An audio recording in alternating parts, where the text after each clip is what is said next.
What's going on, Chicago Tough sports fans? It's Anthony here with Paul, the GOAT, Hitman, Connor. That's a lot of names I just said. What's up? What's up, Hitman? What up? So, well, we're here. Our week three. We're in week three of the NFL. Bears week three going up against the Cleveland Browns. But before we get to that, we're going to do a little review of week two.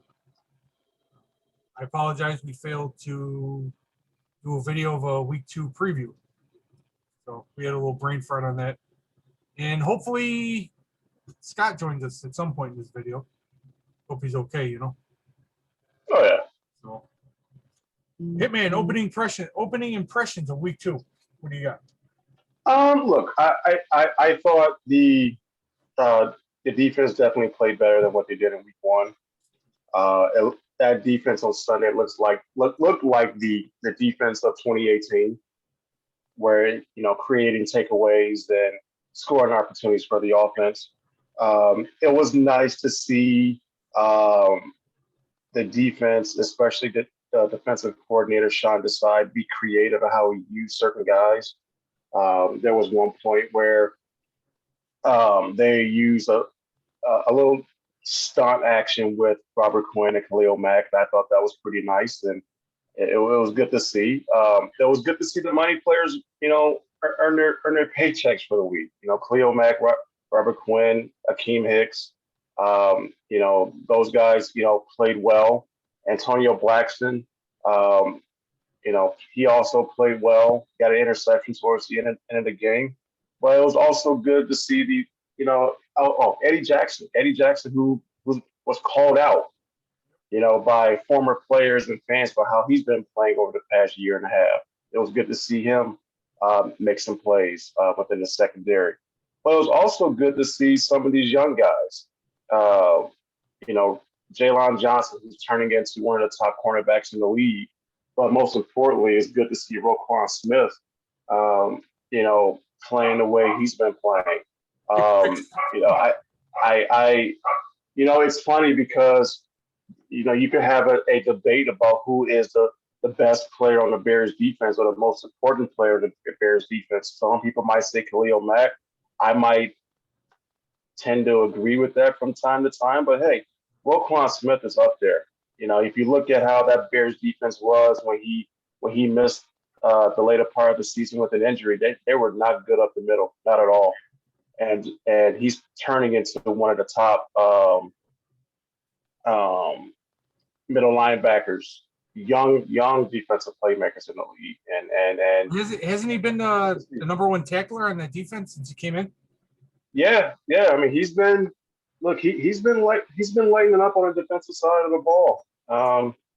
It's good to see. It's one of those rare first round draft picks that Ryan Pace has hit on. Yep. And it's good to see that. Now, got to keep going. I don't want to look too far in ahead in terms of his contract situation, but the Bears better start thinking about paying him. Yeah. You can't lose him. I mean, that's a guy that you drafted. You got to keep in your building. Oh, absolutely. Offensively, I thought the Bears, just like last week, I mean, they were moving the ball a little bit. In terms of week two, I mean, it was good to see the Bears get out to an early lead and sustain a drive. Because I'm going to be perfectly honest with you, I was really nervous about what happened to the Bears offense or just Bears fans in general if they would have gone 3 and out. That there would have been tons of boo birds, but I'm happy that, they were able to get that score, and you saw the Bears move the ball, and you saw guys get involved. You saw Montgomery running the football, catching the ball out of the backfield. So Andy Dalton take command of the offense. You saw all of those things that translated into the score. My only drawback was the fact that, unfortunately, Andy Dalton got hurt and the offense stalled a little bit. But we'll talk about that a little bit later because I have some issues with what I saw as well. Okay. Well, going back, I didn't watch the entire replay of the game of week two, but I watched majority of it. Let me go over what I see from the Bears first. The Bears have a run game. They're finally using David Montgomery properly. And the offensive line is actually blocking for him. I like his push up the middle, his little runs outside, productive, 4 yards here, 6 yards here, 10-yard gain, a little pass, a little catch out of the backfield. It's just so refreshing to see this. I'm not a Bears. I mean, I like the Bears, but I'm not up there cheering and hooting and hollering and booing and all that. But I do enjoy watching them, especially now. Another thing that I like, that what do the Bears run, a 4-3? Well, they run a 3-4, but a lot of these teams are in nickel coverage. Yeah. So it's mainly or nickel or dime coverage. So it's mainly 4 down linemen because even though Mack and Quinn are outside linebackers, they play defensive end because a lot of these teams are in sub packages anyway.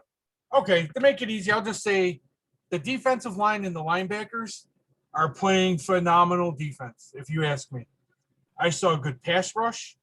I saw a good run stoppage. I think Robert Quinn is doing well. Khalil Mack and Roquan Smith. That pick 6 was beautiful by Roquan. That was really nice to see. And to think, we almost didn't get to see Roquan Smith because if you remember when he came in, he was doing that little holdout. You know, he wanted certain guarantees in his contract, and he wouldn't get in trouble for doing things. And Bears fans started thinking, oh, maybe this kid's not going to play or blah blah blah. But like you said, it's nice to see that rare first round draft pick actually work out. And I do agree they need to start thinking about paying this kid. Yeah. I will stay. Okay, I'll go to the negative. That pass defense is terrible. They give up so many passes, short yardage passes. They gave up a few deep passes as well to the Bengals. They're proving they can't cover good receivers, those DBs. Last week it was Cooper Kupp, Robert Woods. This week it was T. Higgins. Who are the other receivers over there? They're on top of the kid Chase, the one played with Joe Burrow at LSU. Yeah, I know you're Chase. Yeah. But T. Higgins just burnt them the entire game. And if you notice, the slot receivers are killing that Bears defensive backfield. Oh, the Bears have a problem at nickel corner. That's going to be an issue all year long. Yeah. That's a problem. Yep. You know, that's it's funny because the Bears fans or people in the media used to talk about this clown car of kickers that the Bears used to bring in every single week because it had a bad kicker situation. Yep. Yeah, you don't be surprised if you see that clown car full of slot cornerbacks come in too, because you know it's an issue. It's an issue. As far as your thought regarding the DBs or the Bears giving up short passes, I don't mind that. For me, it's always been I rather give up. I rather force the defense to travel the length of the field as opposed to giving up the chunk plays. And but the problem that the Bears sometimes run into is, all right, you giving up, a 4-yard pass, but because your tackling isn't exactly, great, now that 4-yard pass turns into a 15-yard, catch, run after catch. And that's part of the issue. Those can hurt the Bears if they're losing, because those little chunk yard plays, they eat up the clock. Yeah.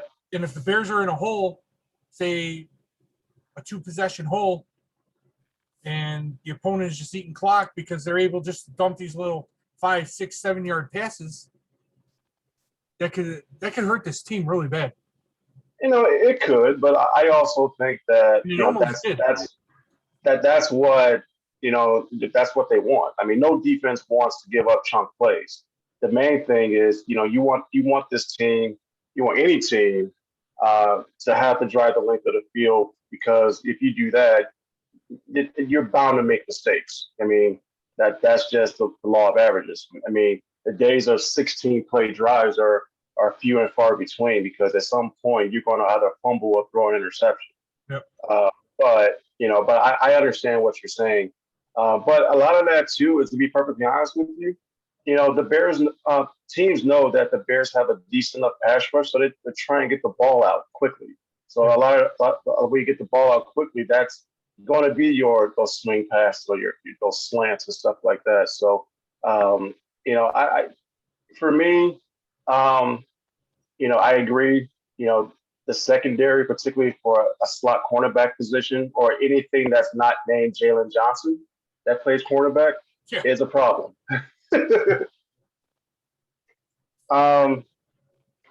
Let's talk about this matchup this week. Unless you had something else about week 2. Yeah. I was going to say that one of the things that I want to go back to the offense for a second, because that's been a sore spot for me, particularly on the fact that the defense caused 3 turnovers in a row. One of them, they had 3 takeaways in a row. One of them was an interception return for a touchdown.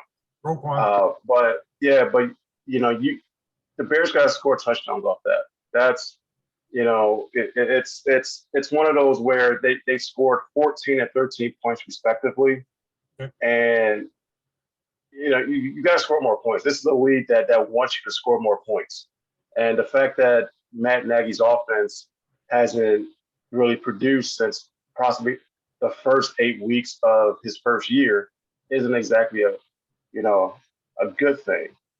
I'm okay with it. I'm not. I'm okay with it because who's under center? If it was Andy Dalton, when those interceptions happened, I know they were towards the end of the game.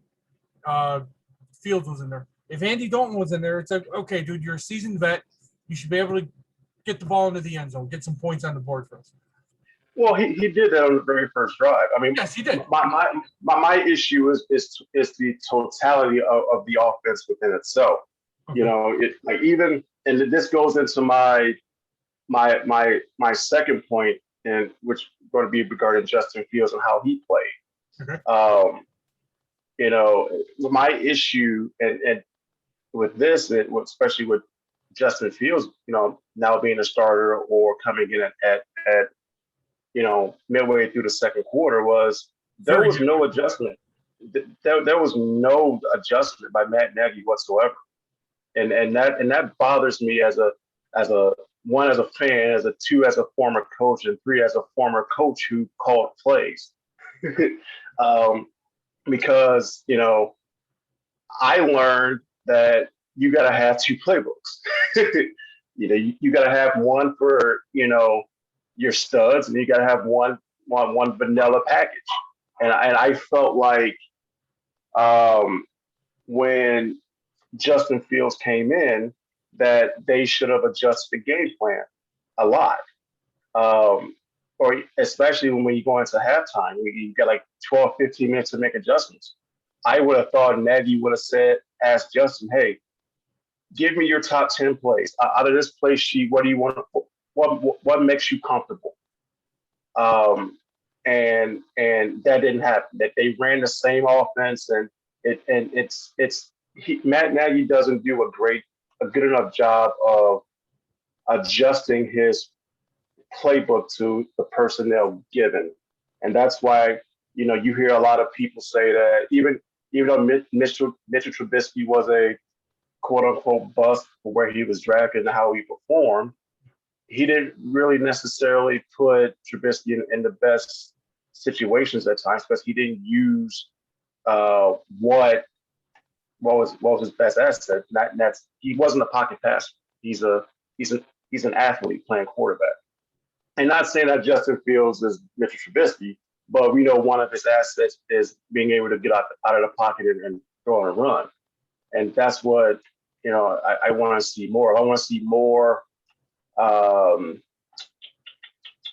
more variety, more adjustments, things like that. But to be fair, to Justin Fields, I mean, we're probably having a different story um, if Allen Robinson didn't drop the touchdown, or if Cole Kmet didn't have that offensive pass interference, which shouldn't have been called, or if Darnell Mooney catches that third down pass. I think it was early in the fourth quarter. So, look, I thought Justin Fields played as well as I thought he could have played as a rookie quarterback and not taking any first team reps whatsoever. I just want to comment on something you said real quick before we get into our week 3 preview and predictions here. Mm-hmm. When it comes to Justin Fields, and I'm not full of Bears knowledge, and so I'll probably catch some slack on what I'm about to say. I don't want. Hey, nobody can catch more slack than me, so don't feel bad. I don't want any kind of adjustments to be made for Justin Fields. I don't want him to be coddled. I don't want him to be asked, what plays are you comfortable running? In a way, of course, I want Justin Fields to win football games and be successful. I want to see this kid struggle. I don't want to see him get hurt, but I want to see him get his ass kicked, throwing the ball, making, I don't know how to say it, making poor decisions, making the wrong decisions, because I want him to grow up. Yes. And the first 2 weeks you want him to grow up. Played, and the reason Matt Nagy gave, it's just stupid. I don't want to put him in bad situations. How do you expect him to possibly be your first 4,000-yard passer if he's sitting on the sideline? How do you expect him to win a Super Bowl ring if he's not in there in these high press situations, getting pressure, making bad throws, making bad decisions for him to learn from? It's not going to happen. It's just not going to happen. And now this will start transitioning into week 3 now. Him starting against Cleveland, I love it. That defense is no joke this year. They have some bad spots like the Bears do. Their DBs are kind of worse than the Bears. I watched their game from last week as well. Justin Fields can have a huge day on Sunday. Just don't do anything fancy. Don't try to pull any Pat Mahomes shit. Just go out there and play quarterback. Throw the ball. If nothing's open, either fall to the ground, take the sack, or just throw the ball away. Don't try and force anything unless it's absolutely necessary.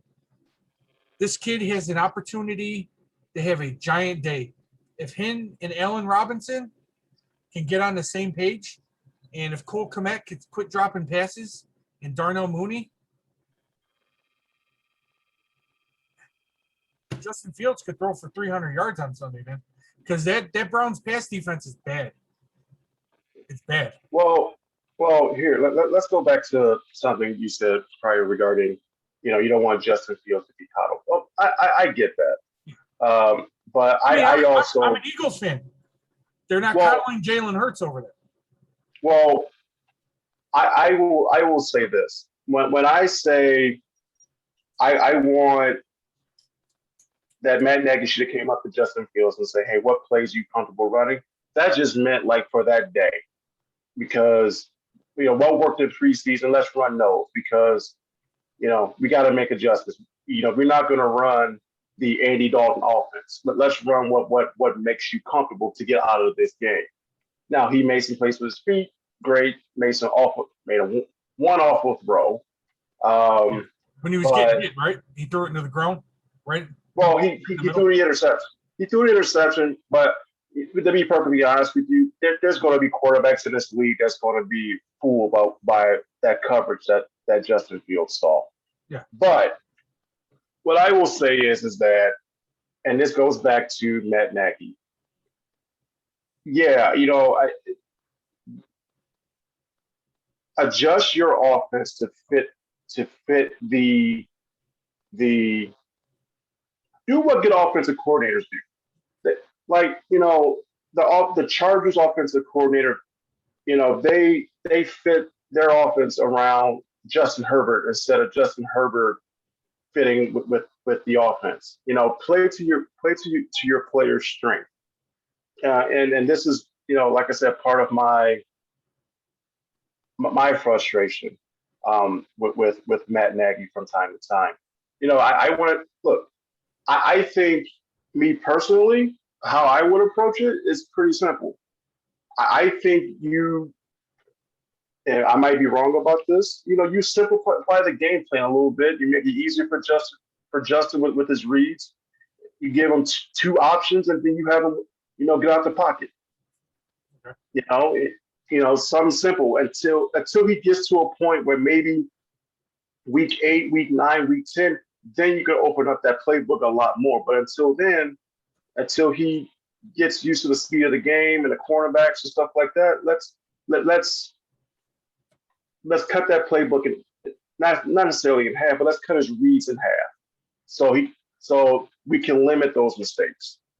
You know what I'm saying? So and I mean, he's still going to make mistakes regardless, because that's a rookie quarterback. As far as this Sunday's game, I agree with you regarding the Browns defense. Tyrod Taylor threw all over them. That was going to be my next point, but they made Tyrod Taylor all over them. Taylor. Yeah, they made Tyrod Taylor look like, a world-beating quarterback with it before he got hurt. So there's opportunities there if the Bears, particularly Matt Nagy and this offense, can take advantage of. It's funny because Pro Football Focus had the Browns secondary is ranked really high, but I don't see it. Like I said, that game turned last week with the Browns and the Texans because Tyrod Taylor got hurt. If anyone's going to struggle on that offense, it's going to be Montgomery, because their defensive front. Yeah, that defensive front is really good. That's why I think you will see a lot of quick. Hopefully, you see a lot of quick step drops and get the ball out quickly, and a lot of quick slants and swing passes or things like that. It's going to be an interesting game for the tackles. Yep. Jason Peters and Jermaine Ifedi might have especially Ifedi might have his hands full with Myles Garrett. Yeah. I mean that's you might see a bunch of tight ends and running backs trying to help out just because. Is Peters playing? I haven't read the. Yeah. Oh, he's good to go. Yeah, I mean, he actually graded out one of the top left tackles last week, so he's actually been. Actually, I'm gonna pull up a screen. You keep going. Keep going. As far as what the Bears need to do to win the game. Here's the injury list.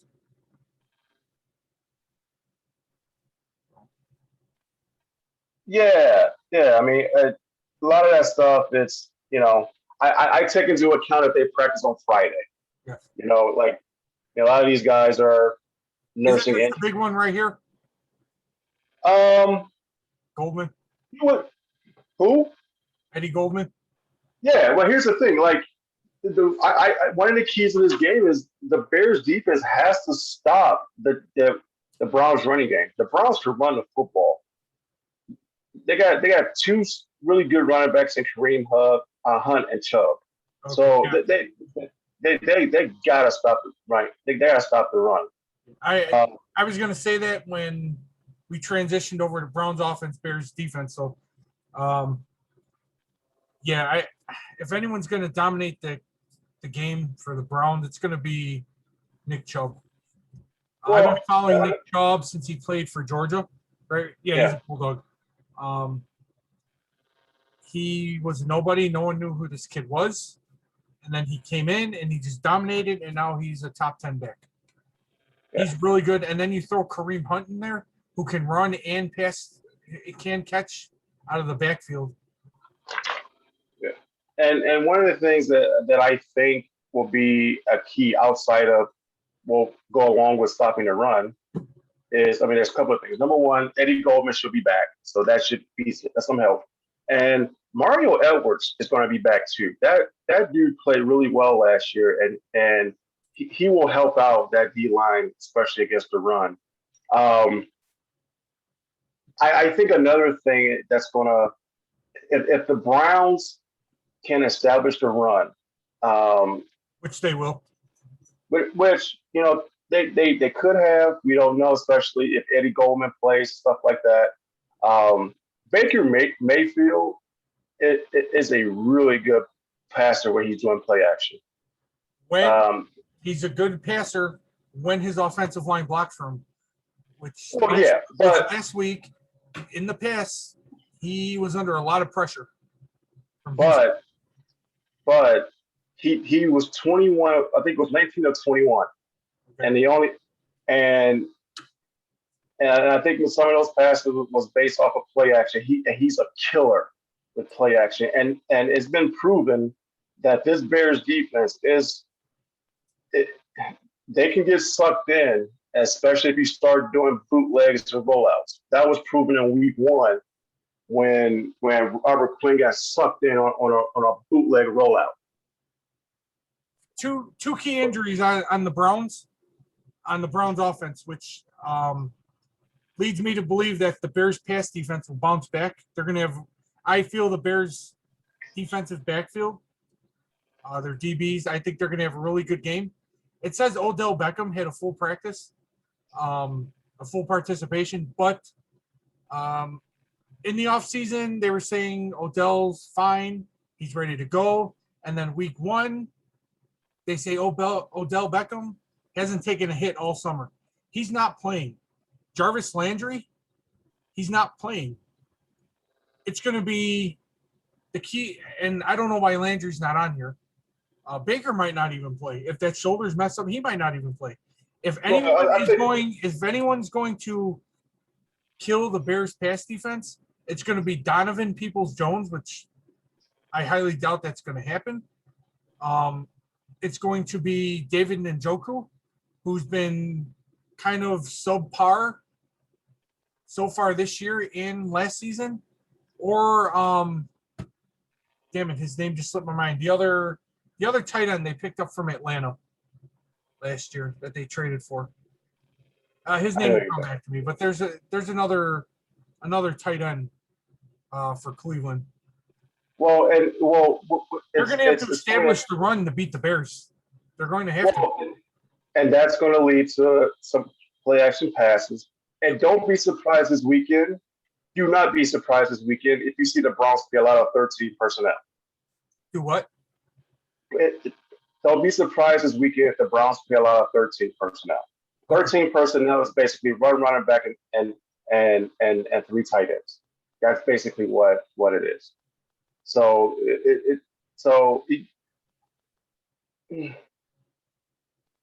I'm listening. I'm trying to figure out who that other tight end was. I think there's a possibility that they could establish a run, but once again, if Eddie Goldman's healthy and Mario Edwards plays how he did last year, then the Bears should be okay. Yeah. Offensively for the Bears, once again, just keep it simple. You don't have to reinvent the wheel.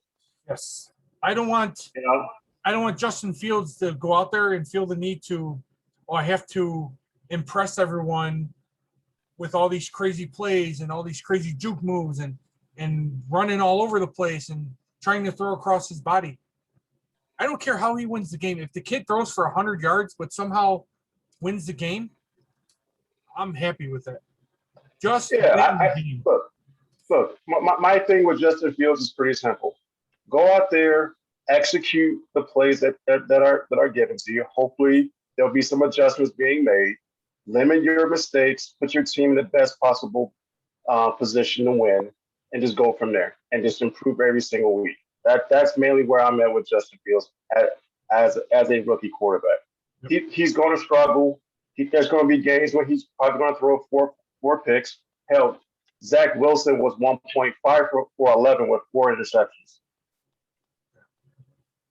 And a buddy of mine sent me a tweet today, basically saying that Lawrence, quarterback from Jacksonville, leads the league at uncatchable balls. Who does? So Lawrence, the quarterback from Jacksonville. Yeah. Yeah, that's just a shit show over there right now. Yeah, so look, I think the Bears. Look, I think this is one of those games where I actually think the Bears could win. I'm going to go 21-13. That's kind of my prediction for it, but we'll see. I'm excited like everyone else that number one is going to be starting. Yeah. I'm going to go Bears. I'm going 24-17. I think Justin Fields is going to have a great day throwing the ball. I think David Montgomery is going to have an okay day running the ball, just because you have Myles Garrett and Jadeveon Clowney over there. I don't think Baker Mayfield is going to throw. I'll give him 200 yards maybe, because he doesn't have his 2 studs out there. He'll have one. I think Odell Beckham will play. Beckham will play. Jarvis Landry won't, but I think Beckham Jr. will play. Okay. I think the Bears, they're going to struggle with Chubb the first quarter, but I think by second quarter they're going to shut him down. Well, not shut him down, but they're going to hold him to 1 touchdown. I think he'll get one. I think Hunt will get one. So I'm going to go 24-17 Bears. Okay. But and then after that, who do they have up next? Is it Green Bay? They have Detroit after that. Oh, Detroit. Okay. Oh yeah, Green Bay plays Detroit this week. Okay. I think it's Detroit then Oakland. Okay. It's like that. So I mean, not to look so far ahead, but I mean, this is kind of like the soft part of their hard schedule. So I mean, it's really important for them to get off to a good start. It's really important for that defense to make consistent or play like how they did last week. Because this defense doesn't play like they did last week, or they go back to how they were with week 1. This is not a 7-win team. This is a 3 to 4 win team if that defense doesn't play well. The pass defense. I'm convinced of the run defense. I like the run defense. No, that defense in general. That defense in general, if it plays like it did in week 1, or some of these games, this is not a 7-win team. That's a 4 or 5 win team, and that's not good for a team that doesn't have a first round draft pick, because that goes to the Giants. Are we going into your rant now? Oh, you want my rant? Yeah, I gave my prediction. You gave yours. Let's hear it. All right. Here's my rant. So, and I'm gonna put myself into this too, because I'm a Bears fan, and I talked about Matt Nagy and stuff like that, and how his play calling and whatever. I sent out a tweet Saturday as I was out working. I had a random thought that popped in my head. Okay. My random thought was, until the family figures it out, this will never get better. This will never get better. And what we know, or what we think, that this player that we all love and adore, meaning Justin Fields, will never reach his full potential. And I truly believe that. What I mean by the family is the McCaskies. We can sit up here and we can talk about how we hate Matt Nagy's play calling and how we hate Ryan Pace's draft picks or his player personnel decisions, blah, blah, blah. But at the end of the day, it starts with the family of the McCaskies. The McCaskies are in a situation where, like, on the business side of football, they're okay. It could be better, but they don't know anything about football, and it's shocking to me. And I talked to a couple of people that they don't have any grandkids or any nephews or anybody that that that wants to take this over, that wants to see, you know, this football team have sustained success within the NFL. You know, be a perennial Super Bowl team. I mean, this is a founding franchise of the NFL, and they're in mediocrity. They're always winning 7 to 8 games a year, if that, and then once in a while they'll pop up with 11 or 12 wins. You know, I'm floored that the family doesn't give a damn.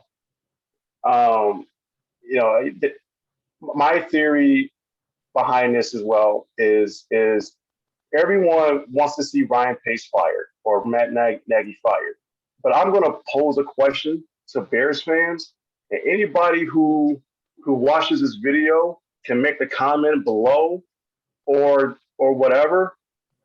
If Matt Nagy and Ryan Pace are fired tomorrow, do you have the confidence that this ownership group, that this family can hire the right people? And if your answer isn't a resounding or a definite yes, there lies the problem. Because at the end of the day, it's going to start. It starts to end with the family. That's my thing. That's my personal belief. You know, people may not think that. That's fine. But at the end of the day, for me, that's where it starts with. It starts with the McCaskies. You have a founding team. You have a team that's, as I called it on our last show, the most important team in Chicago sports. When the Bears are good, everything is good. Bars are hopping, all this other stuff. The league is better. The NFL is better when the Chicago Bears are good. That's just a fact. We can talk about all these other teams. We can talk about Tampa Bay. We can talk about New England. We can talk about whatever. But when the Bears are good, the league makes more money because of Chicago being a major market. I look at this and Wait, what do you mean the league makes more money when the Bears are good? What you mean, like what do I mean? sales or what? I mean, merchandise, ratings, bar sales. I mean, I know bar sales isn't tied to the league, but yeah, merchandise sales. You know, ratings. Guess what? If the Bears are good, guess where the Bears are playing at? The Bears are not playing noon games. The Bears are playing 3:15, 7:30 on Sundays, or even Monday night games at 7:20. Actually, hell, I would rather for the Bears to play Sunday night games at 3:15 games. Those are prime advertising for the NFL. Guess what? More revenue. okay. So it's amazing to me how, you know, this team hasn't won a Super Bowl in 36 years, and the family seems to be. Let me rephrase that. There's certain parts of the family that's okay with it, and there's certain parts that not. You have George McCaskey, who's a fan, but doesn't know the ins and outs of how to maneuver and how to, you know, get stuff. Because I'm gonna tell you what's gonna happen. If Ryan Pace and Matt Nagy get fired, you know what they're gonna do? They're gonna hire a consultant to do their work for them and make a recommendation on who to hire. And that's what happened with Ryan Pace. Ernie Accorsi did the Bears' dirty work, recommended Ryan Pace. He met with the family, and that's how they were hired. That's how he was hired. And that's my issue. You know, you look at the Steelers. I'm not saying anything, but I'm sitting here thinking about what you're saying, and yeah, it's legit. It's legit what you're saying. Yeah, I mean, you look at the Steelers with the Rooney family. You look at the Chiefs with the Hunt family. If it was my business, if it was my football team, I would make sure that I would have everything in place football wise, because there's nothing that's more beautiful than seeing the NFC Championship trophy, which is named after George Hallis, being lifted up by the team that he coached in the Chicago Bears. That's a beautiful thing. You got the Lamar Hunt trophy over in Kansas City, right? Yep. So you got that, and then I'm just, because my other theory is there's no accountability with the family. There's no accountability with the Bears. There's no accountability for Ryan Pace and Matt Nagy. Ryan Pace, Matt Nagy, reports to Ryan Pace. Who does Ryan Pace reports to? Ted and George, who don't know shit about football. If the Bears were a well-run organization, you could have your president. Ted Phillips could do president of business operations for the Bears. You can have Ted to still be the money guy, but you still got to have a vice president of football operations. Then you can have your general manager who will hire your head coach. That's how a good organization is ran. And this is not a good organization at all. I mean, you're talking about, and I even gave them some credit for the business side of things. I probably shouldn't even done that, because they suck business wise, and that they don't own their own stadium. They don't. They that look. They don't own their own stadium. I will say this. I know we want to boo Matt Nagy. I know we want to boo Ryan Pace. That's fine. Boo whoever. Do you? I know for me, I'm gonna hold them accountable. And the way you do that is by, unfortunately, you maybe you don't buy the latest gear, the latest shirt or the latest hat or something like that, or maybe. I understand that. Well, that's not true, because look what happened on the north side. Once things change, once people get wind of what's going on, stuff changed. As long as 50 to 60,000 folks are cramming into Soldier Field every week, for me personally, it unless it turns into a party, which is great. Tailgating's fun, but the product on the field is not. Then it turns into Wrigley by the Lake. You're just there for the atmosphere, not for the game.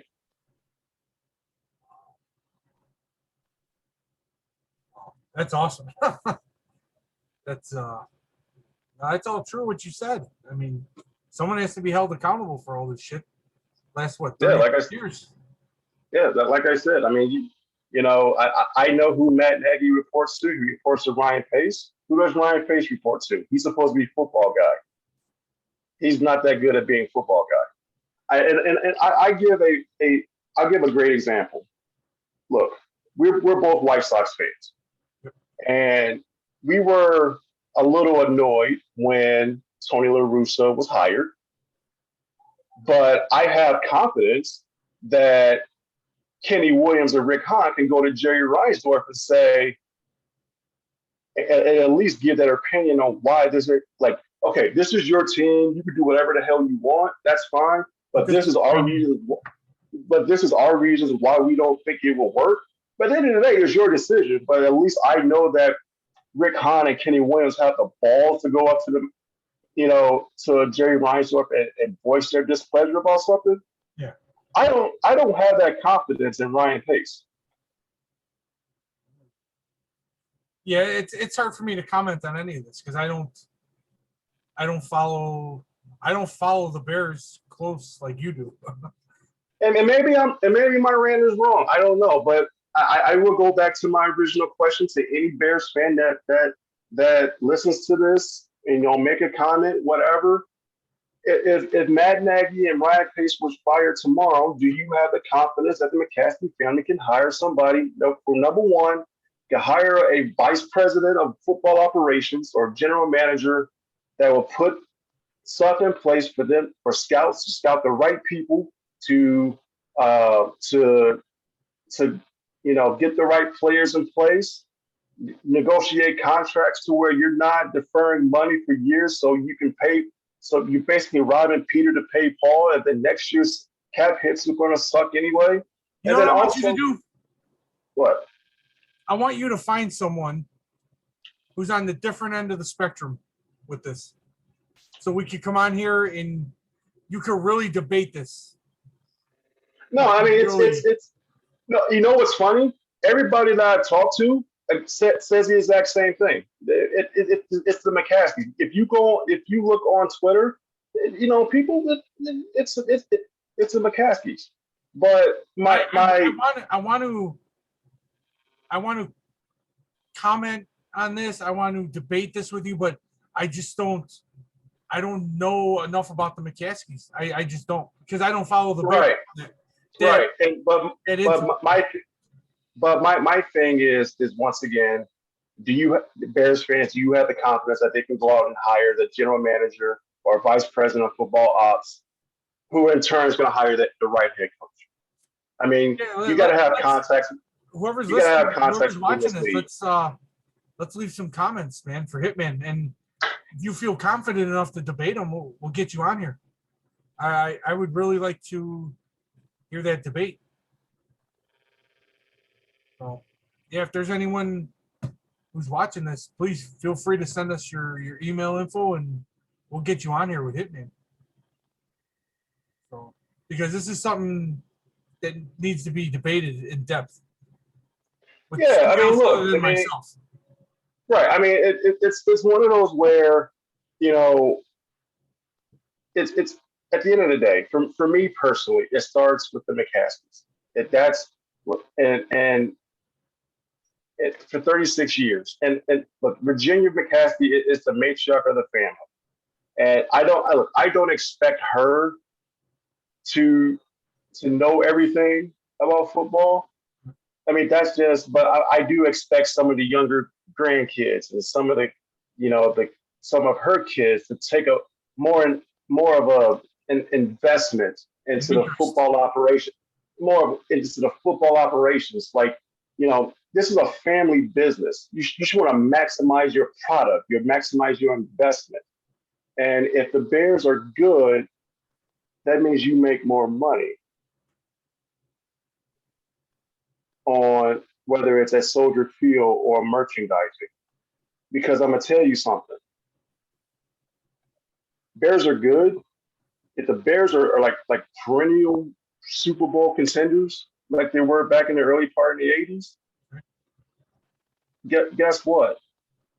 As I said earlier, those TV contracts for the NFL will be more, because this is a founding franchise of the NFL, a founding franchise that's been piss poor for the better part of 36 years. That's my rant. There it is, ladies and gentlemen. It's a mighty big pill to swallow it, but swallow it you will. So, well, I don't have anything else, unless you have more to spew. No, I'm good.